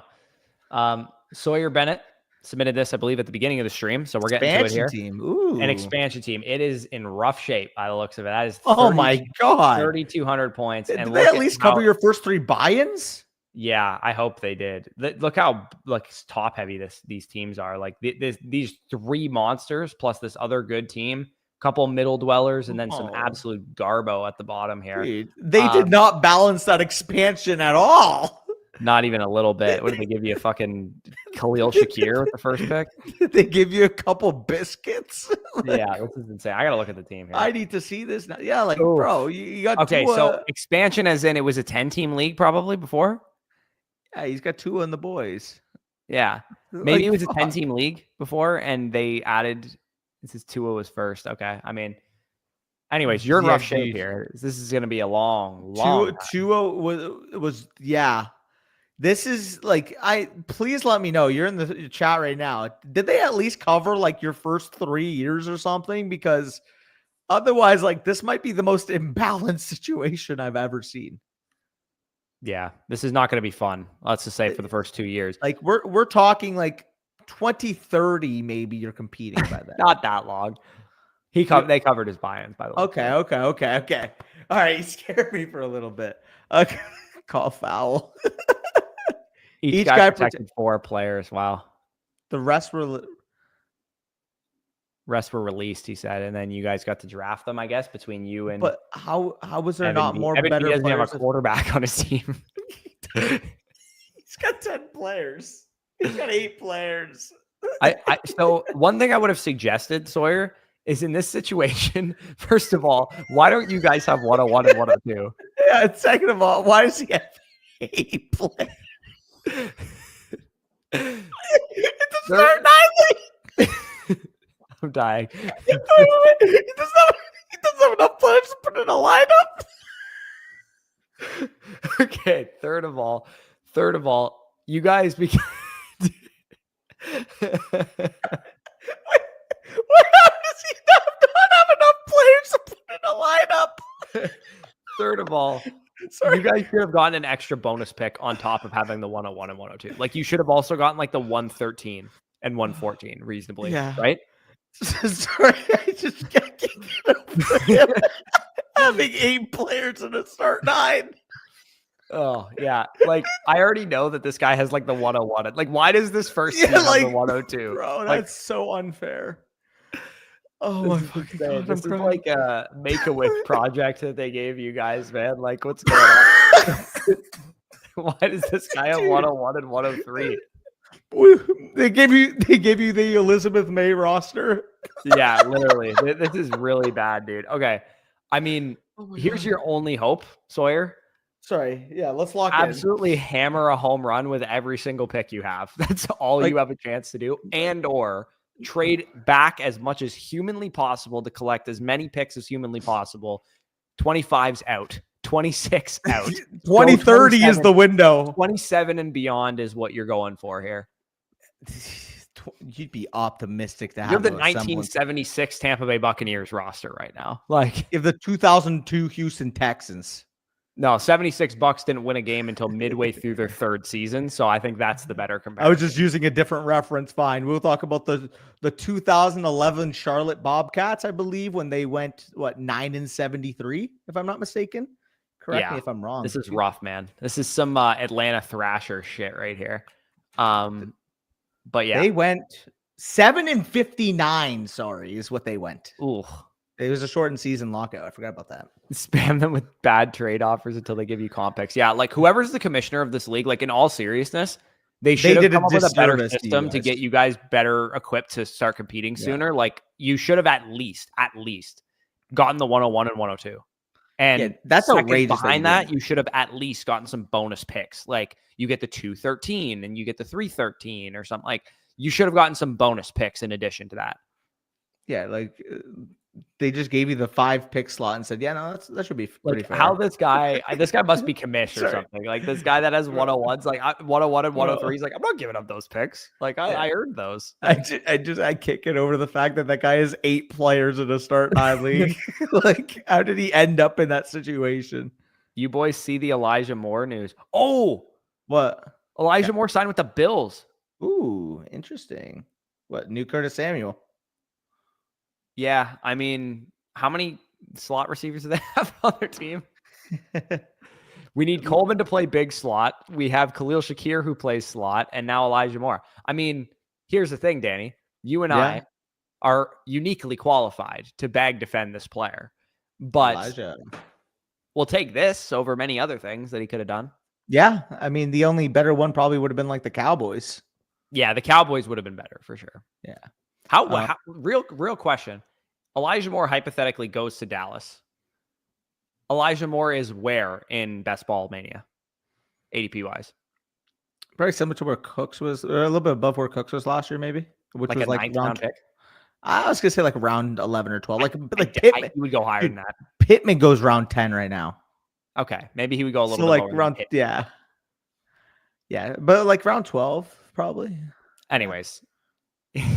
Having 8 players, that's just unfair. Like they're not even giving that guy a fighting chance. Yeah, no, this is real. I mean, it's also it's a super flex or a 2 quarterback league, and the guy doesn't have a quarterback on his roster. He's eating 2 zeros on a position. Some guys are getting 70 points on a weekly basis. I would have, if I were in your position, Sawyer, I would have been like, can I not take a single player in the the expansion draft and just have only like I hope the rule is the other 10 people are just fighting for 10 buy-ins for the next 5 years, and then maybe by then you can contribute to the pot. Yeah, you guys are literally just absolutely. You're there for entertainment. Yeah, I'm still in awe that you didn't get the 101 and 102 automatically. Dude, you're there because the commissioner missed the playoffs by 1 game last year, and he wanted 2 more free wins on the schedule. This is giving it's a 10-team league, and 2 guys wanted their girlfriends to join. Yeah, no, literally though, and just completely. This is the most imbalancing ever. We got literally 99% of the assets across the 10 teams. I'm about to Sam Presti this thing and turn it around. Dude, Don't worry. If you turn this around, I'm giving you your flowers. Like again, you will turn it around. Don't get me wrong; it will take tons of years. Like we're legitimately talking about 4 or 5 years. Buckle in.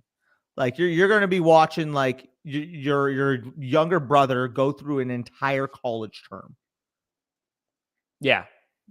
Kyle also asked if we do IDP values. We'll do our best here, brother, but we have never. We don't play in IDP. any IDP leagues. Yeah, we don't play in IDP leagues. We can give you advice on the non-IDP players as much as we can, but we don't play in IDP leagues. So I don't feel qualified to give advice on it. Also, big pain. The win for Danny guy is a fraud. He is officially. I'm not. But anyways, Sawyer, buckle up. It's gonna be a long road. At least you have a quarterback on your roster. Let's just put it that way. Here we go. Kennedy. Next team we got 16 teams, Superflex, rebuilding, orphan. And if you refresh, by the way, Juanye should be there too. Yes, yeah. There's 2 more teams, I believe, that came in. Once I will refresh. Moved JJ for Puka plus an early first. Traded Cook plus Tracy for 113 and a third.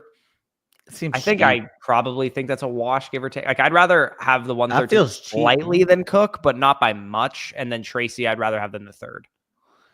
Yeah, like if it was 113 and a 2026 second, I think that'd be more reasonable. It feels a little bit cheap, especially knowing 2026 third. Like we're talking about a 16 team third too.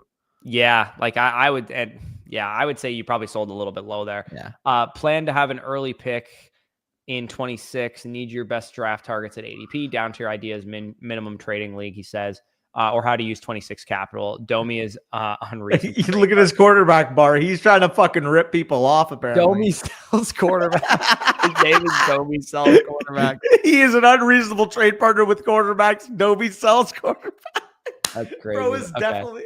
He's just Kennedy the car assassin. salesman. Let's keep this guy out of the state of Texas. Let's see Domi sell quarterbacks. By the way, quick. Domi sells quarterbacks. He just has a bunch of just like random misfit quarterbacks. I mean, yeah, this is why I would never play in a 16-team league, because you're guaranteed to have one Yahoo like this every single time where he's like 16-team league, only like simple math. Let's do it right now. Simple math. 5 quarterbacks and everyone's gonna have to come to me. They're gonna have to come to me. That was like so 2018, 2019. Yeah. That's what people said as dynasty advice back in 2019 for Superflex. Doesn't work anymore. You just annoy the shit out of your league mates at this point in time. Anyways, Kennedy Assassins is the one that we're talking about here. I get why you sold Cook now, given the state of your team, for what it's worth. Yeah. You kind of needed the pick capital. So I get it. 105, 113, 205, 315 is what it looks like. Or no, it was a 26 third that he sold in that trade. But he does have quite a few picks in that 26 realm, like he mentions, what to do with that capital and so on and so forth. It's going to be a long road here. I mean, I would be looking to sell Hagen for sure. The question is, would you strip this completely though? Like, and even if it gets you, I mean, a 16-team league, you need at least 3 ones for Puka. Yeah. I think I would need to do that. Definitely possible. You could start targeting that. Like somebody will probably give you their 25, 6, and 7 first for Puka, I would imagine. Yeah, if you can get 3 ones, that is the route to go. Unfortunately, in a 16-team start 9 league, like a lot of players are useful. And unfortunately, in your situation right now, you don't have a lot of useful players. You have a couple really nice ones like Puka, like T. Higgins, but you don't have enough of supporting, especially. I'm sorry, but when I look at the quarterback position, I see Deshaun Watson as the headliner. I don't feel great about the situation that you're in. Realistically, is it even outrageous to say that maybe don't even make a pick this year? Like if you can transfer everything, like, and I mean everything, like we're talking about, you're starting Deshaun Watson, Spencer Rattler as your quarterbacks. You're starting Trey Benson, Eric Ray as your running backs, your wide receivers. Honestly, if you could have Mitchell, Hopkins, and Baker in the lineup this year with Jake Ferguson at the tight end, if you can strip this thing of usable parts in 2025 and make sure every single asset that you push forwards next year is as highly valued as you can get it, that's your goal. Like, I think this has to be a full teardown. You're in a 16-team league, and realistically, the fact of the matter that you're number 12 right now goes to show me that it's the pick value, and there's probably a couple other bottom feeders you're going to need to beat to the punch. Yeah, that's pretty much where you're at with it. You have to get rid of pretty much everybody on this team at this point. Yeah. Like, Nakua is young enough that, I suppose if you're not getting the value, you could just hold him through the rebuild and whatnot. And I don't think that's an outrageous thing to do, especially considering, in a 16-team league, people aren't going to want to give up like 3 ones. We got KT here, by the way.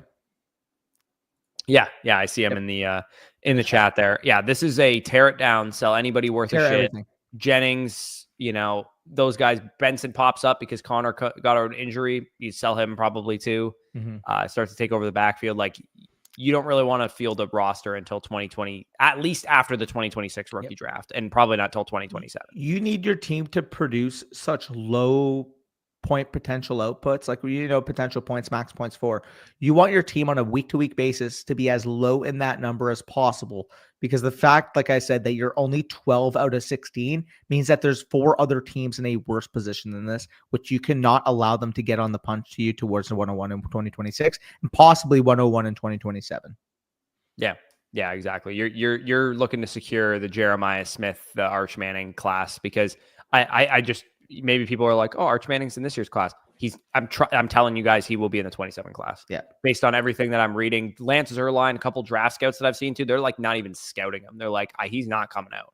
Like, it's not going to happen. So in addition to Jeremiah Smith, who's going to be the crown jewel of the 27 class, and who knows if he's going to be in that class too, because he might stay another year if NIL's that good to him. He's playing for one of the biggest programs in the country. Yeah. We might be talking about a different way to look at prospects going forward, is that we might have to just assume that they're going to play 4 years going forward. But anyways, yeah, this is a team that lots of work to do. Just picks, and more picks. Yeah, like I'd be willing to do that trade. Realistically, though, I'm even looking for more, considering the fact that you're not on a timeline to have to do it for 2025 picks. And in fact, if you can get a premium doing it for 2026, 2027s, if your league allows you to trade 2028s, like realistically, if the offer is 105 to 107 to pick up the 209 or 211, or you could potentially get 105 to 107, you throw in a 2 and he gives up even any 2028 one, that's a win. 2027 one, that's a win. 2026 one, that's a win. As many ones as you can get in the future, you need to push this team back. Yeah. Would you make my picks right now, sell halfway through the year when value increases? I mean, it depends. I'd rather get volume of picks during the rookie draft when pick value, or like when trade value is going to be at an all-time high. If you're saying, oh, should I draft like 105? I get future pick value will increase by then too. Yeah, like if you hit on your picks too, like if let's say you picked Cam Ward at 105 or something, and Cam Ward by midway to the end of his rookie season is like worth 3 1s or something because he's an absolute stud, I'd probably sell him, to be honest. Yeah, like realistically that, or like you said, if you can get as many future ones as you can, like you say, for instance, sell halfway through the year when the value, on one hand, sure, those value picks or those players this year, they're probably going to gain value in season if they produce. What I would argue, though, is so will the picks. The 2025 draft will be the most depreciated in cost the 2026 will be. Yeah, definitely. Yep. So we can move on to the next team. Again, I got to... And exactly this. Yeah, exactly. Everybody's probably experienced this because their league mates don't usually pay attention to a ton of things this time of year. You guys are all probably like, oh, my league's so quiet, January, March, that kind of thing. So hopefully it's going to let me. Yep, we got CescGoat and Juanye. Oh, yeah, there we go. So CescGoat and Juanye, we'll probably rip these two and then sign out of here. So this is digestible for a lot of other people to watch afterwards. But Juanye says, this is the hardest roster I've managed yet. I went all in on this year's rookies, and I have no picks in 2026. Basically, it's a casual friends and family league. Most rookies won't gain value until they start producing in season. What should I do? So, and he said tight end is 1.5 premium, just for context. I think he just means it's a 0.5 premium, but if it's like anytime, by the way, KT, hopefully you got a ton of value from that, and you get on those phones right away. Yes, absolutely. So went all in on this year's rookie class, like he said. So his whole running back core basically is composed of this year's class. Judkins, Johnson. It is nice seeing them inputted in the My Team. It is very nice. Yeah, it looks like his rookie draft is over already. And as you can see there, this is probably a good time to plug it. You could see we have rookies ranked among our startup rankings too. So you can see I have Judkins RB12 in my Dynasty running back rankings, Caleb Johnson RB17, etc. there. So if you guys are curious, looking to do startups, looking for startup advice, and just looking to see how these guys are valued among veteran players already, we do have you covered in that regard. And over the next couple of days, we're going to start getting into some superlatives for rookie drafts over the next couple of days. But we also are going to get into trade value charts, some trade targets, veteran-wise, trade these second-round picks for these types of players kind of trade videos. So if you guys are interested in that, obviously follow along. But this is the team. Kyler Murray is the main quarterback. Doesn't matter. It's a one quarterback league. So Kyler Murray, Jackson Dart, Russell Wilson, you're probably fine there. Running back core is comprised of completely rookies, but I think you should be able to get good production out of those guys. You're early in the year might be tough for you because if you're looking to compete right now, because you don't have your one, you might not get great production immediately. Like, is Judkins going to start week 1 and have 18 fantasy points? Maybe, but I think you're more likely week 4, week 5 is when you start seeing some of these guys take over their backfields. But the receivers are going to hopefully hold it down for you, including Hunter, who you have mixed in there. And then tight end wise, you're pretty weak there at the moment. I think you get by with those guys, but you probably need a breakout between one of those two young players. It's a house money situation. You're a wait and see approach with the running back position. I think those running backs in here have really good year ones, but realistically, their year 2 projection is probably about when they each peak. hit peak. Quinshon Judkins obviously going into year 2. Maybe the Browns offense looks even better if they add a big time quarterback in the 2026 class. Caleb Johnson, again, 3rd round pick. Maybe he doesn't get the immediate workload. Maybe it's more so by week 5, week 6. We start seeing that top end production. Again, we both think he's a very good fit in that Arthur Smith scheme. And especially for Bashal Tutin, he does have 2 capable backs in front of him. However, this Liam Cohn, James Gladstone duo made a priority to get him in the 4th round. He has the exact skill set to thrive in that wide zone scheme. And honestly, if you were to tell me one person in this class would be the 2025 Bucky Irving, I would point to Tutin. And top of that, I mean, you actually do have Judkins and Sampson. I feel confident that one of them is going to be an absolute smash in terms of value. It's just a matter of which one. I think Judkins, if he gets the full workload Ezekiel Elliott style, is going to be one of the top 5 to 8 running backs in Dynasty. I also think maybe if it's a closer split, maybe you see a Melvin Gordon, Austin Eckler situation, then if Dylan Sampson developed into an Austin Eckler type of asset in that tandem backfield, he would also be able to gain a ton of value given the fact that his opportunity cost currently is lower. Yeah. And this is a good question from newbie in the chat. He says, why is Woody Marks, who the Texans traded up for him behind only Mixon, looking at that backfield below Brooks, who won't play in 2025? Well, they're not redraft rankings for starters. Woody Marks will obviously be ranked higher in redraft. Yep. Brooks had enough of a capital investment that I still have enough faith in him that he might have a role come 2026. That's kind of what it comes down to. But if you want to value the immediate more implied value production you get out of Woody Marks, that's totally fine with me. I just philosophically, I thought Brooks was a really solid prospect, and I have Mark Sawyer for what it's worth. Yeah, that's totally cool. I just philosophically on Brooks, I think that the Panthers, because he had an ACL tear coming into his prospect profile, already inherently wanted to probably wait to let him start until year 2, year 3 anyways. Obviously it materialized very, very poorly for him, but I do think there's a chance he has a half decent run out come 2026 and beyond. I guess the other question I might have for you is, would you potentially see what Golden plus one of the running backs, if you could upgrade, would be? Because this is a start 8 one quarterback league. Maybe if the league isn't contextualizing the fact that depth doesn't matter as much, maybe you can go to a weak team in terms of depth and be able to consolidate in a deal like that. Yeah, you could. I mean, the other thing is too, you're kind of weak in terms of immediate running back production and tight end. So maybe you get both. Yeah, like you could kind of just scope around here, like a wide receiver needy team like this guy. Maybe you could send off for Chase Brown potentially. Yeah. I mean, Chase Brown, I don't think people you see why I have him ranked, guys. Like look where I have him ranked. Yeah. That's not where he's going right now in most people's mind. He's like RB. He's RB9 for me. I moved him above Breece Hall, sorry. This might be a hot take. I love Quinshon Judkins, guys. I love him.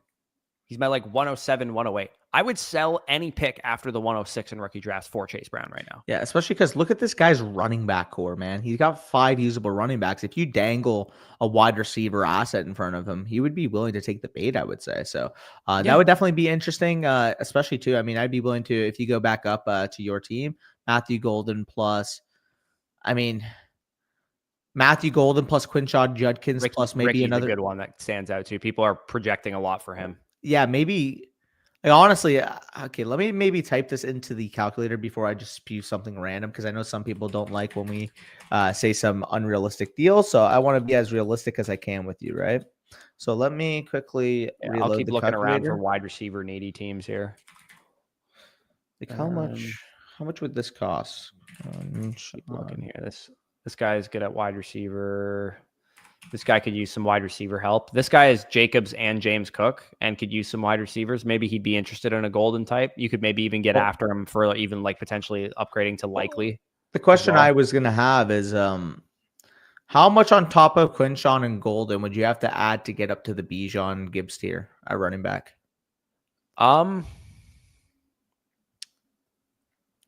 It's worth asking a guy like this because he already has good running backs. So he'd be down tiering from Bijan to Judkins and then getting Golden potentially. Yeah. It's worth floating that offer out to this guy for sure. This guy specifically would make sense for. In a vacuum, I don't think it would fly. But yeah, I mean, I was just considering, again, every deal that we propose doesn't actually have to be accepted. It's more so just giving you guys ideas. So if that idea is attainable, again, maybe you can't get up to Bijan, but let's just say, I mean, the guy picking at would you give up Judkins plus Golden for Amarian? Or Achan, one of those two. Yeah, Maybe you get a piece on top. Yeah, I need something back, and I'd probably Okay. do it for Achan before I do it for Hampton, just because of the certainty that he's great already. Okay, so let's take a look at that real quick. Let's see both the Achan and the 102/103 owner, or actually the This draft guy already is happened. Achan, but he's not. Not really has much. I mean, you could give maybe he'd give you Connor on top of Achan, Yeah, or or somebody like like a that. Mark Andrews maybe. Yeah, Andrews, Kraft's his third tight Yeah, end. He might give you Kraft. Kraft easily. Well, okay, so who does he have at tight end right now? He has like Fryermuth and shit. Yeah. Okay, so let's see this. Amarian plus we'll say Kraft. Okay, so let's say Judkins. Oh, sorry. My apologies. HM plus Kraft for Judkins plus Golden. That spits out as a fair trade on the expert source over on our trade calculator over on Flock. So may as well float it out. See if you can get HM plus Kraft. This guy maybe wants to down tier at running back, still has a young option in Judkins. Maybe he's a Browns fan. Maybe he just really believes in Judkins. That might just be an idea that you can float out there. And maybe he'll say, hey, I already have McBride. I don't mind giving up a tight end and implementing my wide receiver depth given the fact that he needs wide receiver. So that's an option. Yeah, definitely. And if you guys like that kind of analysis where we get really in depth and really in the nitty gritty with trades, that's what our buy, sell, or hold reports are essentially, is us looking at the teams in your league that could use assets that you have that you want to deal and coming up with like very likely to get accepted trades because it's exactly what their teams are looking for. Basically, that's the best way to trade, by the way. If you guys look at a team, let's say hypothetically you were going to trade with this guy, you go, okay, this guy is probably thinking his tight ends stink. So he probably would be looking for that position. This guy is also probably thinking, I have no running backs behind Genty and Hampton. So he might be thinking about that. In a one quarterback league, maybe he's not super high on Drake May, and you could maybe steal him off of him. Like that's how we like to make trades, which is why we do the buy, sell, hold reports. And we are going to refashion how those exactly work, but we'll give you guys more details on that later when it comes up. Let's get into the last team here because I'm getting hungry and I'm also kind of hungover because I was at the Leaf game last night and I watched them get absolutely railed by the Senators. So yeah, that is unfortunate. I'm assuming you guys probably drank away your sorrows and got a hotel. Yeah. Well, Arnold lives in Toronto, so yeah. Relatable though. I can feel that. The tequila was flowing. Let's just put it that way after the game was done. Oh yeah. Well, last time I remember I went to a game in Toronto. I ended up stopping at some IPA bar right after, and they had like all the flavors on deck. And that actually might have been right after the concert that I went to because they had Nas performing in Toronto like a year and a half ago. So I was there. Clean. Yeah.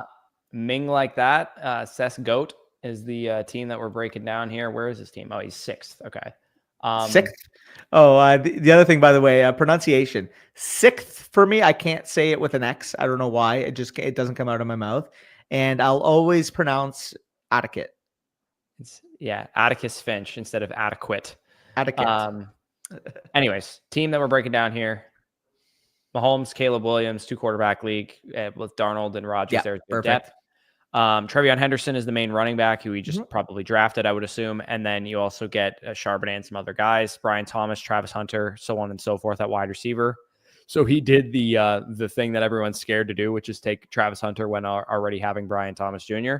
and also needing running back too. So this could have very easily been a team that took Hampton over Hunter. And then Colson Loveland is his main tight end now after the rookie draft. Looks like he had a lot of high picks in this class with Henderson, with Hunter, with Loveland, even Trey Harris and Dylan Sampson. And, those guys definitely not low picks. Does still have a couple of one first rounder that's not his own by the looks of it in next year's class. And then he does have 2 2s, one of them being his own. Let me take a look. What first is this? Hey, Sean Corp, it is the taco of the league. So, I mean, not the taco. I guess he has a really old team with Barkley and Breece Hall. It's just his team isn't very valuable according to our situation here. So I wouldn't say it's a bad team necessarily, though. I want to give a quick shout out, by the way, to my fellow Travis Hunter pick while having Brian Thomas Jr. on the roster team. Just wanted to say good man. And I'll get it back on the screen. Anyways, this team is in pretty good shape after the rookie draft. I would say that's a big influx of talent. This has to be a really close top 6 then, because this is a really good team to be 6th overall in the analyzer. Yeah, it is pretty close. These guys, this is just a generally relatively close league. I mean, not normally are you going to see, it looks like somebody has left the league, so it's probably a garbage team. That's the number 12 seed.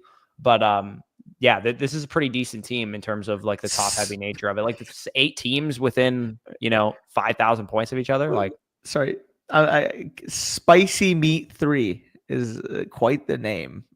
yeah, Baby Back Gibbs is also elite, by the way. Yeah.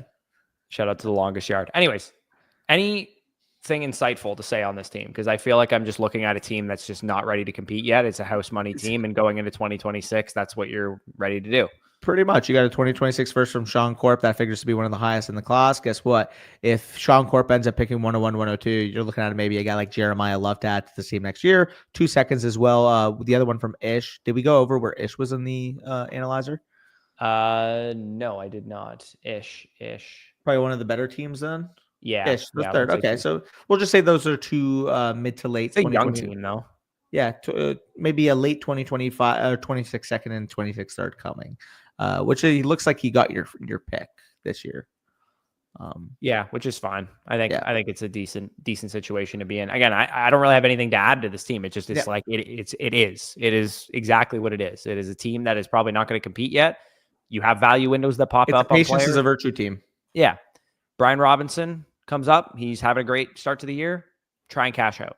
Adonai Mitchell. Maybe Pittman goes down. Mitchell starts playing really well. Maybe you can cash out on him, or Downs for that matter as well.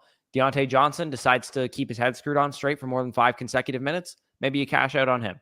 Troy Franklin, Polk, Dubs probably don't turn on anything, but maybe they do. Maybe you can cash out on those guys. So that's basically Noah Gray. Travis Kelce gets banged up. He looks like he's going to be a future tight end. You already have, or tight end 1. You already have Colson Loveland. Can you add to Noah Gray at some point in the year? Maybe it's Noah Gray plus a second or Noah Gray plus 2 seconds, whatever his equivalent cost may be. I'm just kind of projecting forward. Maybe at some point of the year, you can get a first out of that.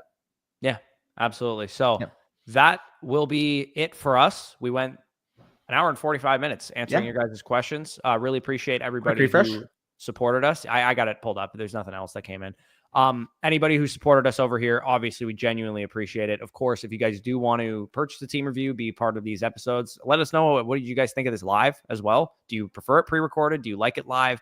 I mean, we obviously laughed our asses off for 5 consecutive minutes on the team that could not field the starting roster, which I feel like added some enjoyment to it. But anyways, if you guys enjoyed, leave a like, subscribe. Definitely, as Danny made mention to, we did drop a video earlier today, like 2-3 hours before we went live here, about making the big mistakes of Dynasty rookie drafts. So definitely avoid those. And we will have you covered starting with, I believe we're going to be talking about sleepers and trade targets and all that kind of stuff in the next coming days. So keep it tapped in. A lot of you guys commenting that we're grinding our asses off. Well, this is the time of year that you guys need us to. So we're here to serve you guys. But with that being said, peace out. We'll talk to you soon.